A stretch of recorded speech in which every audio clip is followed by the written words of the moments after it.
Hi, it's Red-Headed Riding Hood here, Red for short. I'm going to read you William Barclay's daily celebration. This says RI, which means religious instruction. I have never liked the title religious instruction, he says. I should much prefer the title biblical studies or the good old-fashioned title divinity. The trouble with the title religious instruction is that it cannot be called the duty of the school to instruct in religion. There are too many kinds of religion. The teacher of religious instruction might well bring a brand of religion which is all against the child's home or church tradition. Ultra-evangelicalism, narrow conservatism, conscious or unconscious indoctrination with the views of the teacher, propaganda. Religious instruction can do a great deal of harm. There ought to be objective study of the Bible, as of any other great book, an objective study of the Christian belief and the Christian ethic and the Christian church. Yeah, a study in religions, basically. I remember I went to Boca Raton Community High School, Boca Raton, Florida, because when I was 12 years old, my family moved from Los Angeles, from the valley, the San Fernando Valley, all the way across the country to Boca Raton, Florida. My dad worked for International Business Machines, IBM.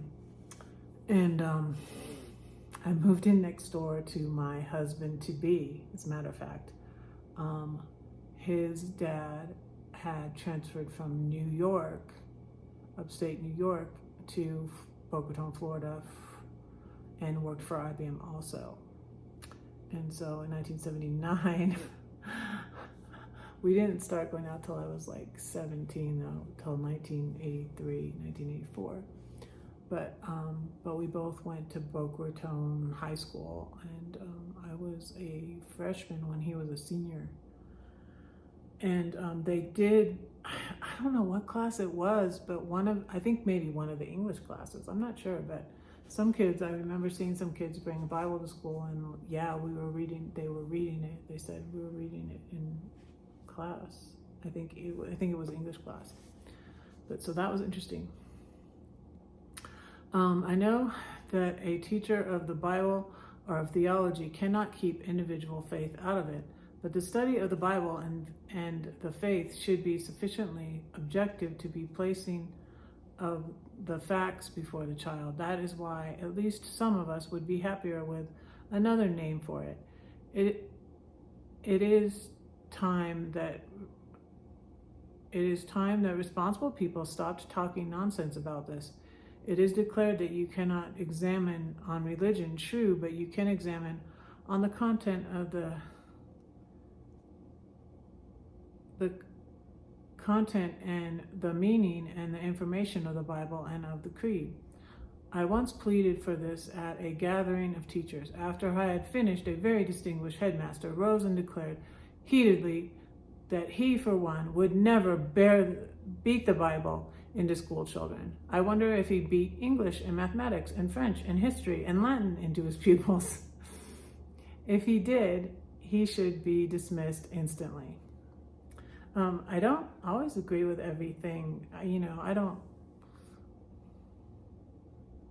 I think if they were teaching on the Bible, or if they were teaching on religion, they would teach on like all the religions.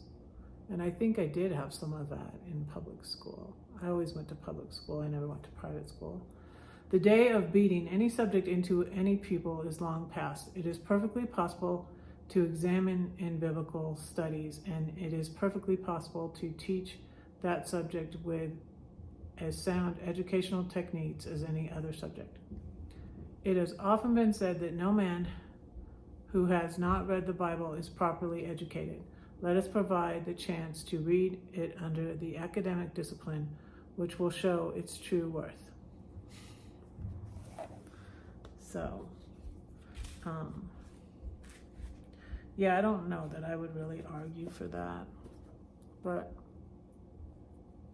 I do like the Bible, and I do like this devotional. I do, but I don't always agree with every single thing he says because he covers so much stuff.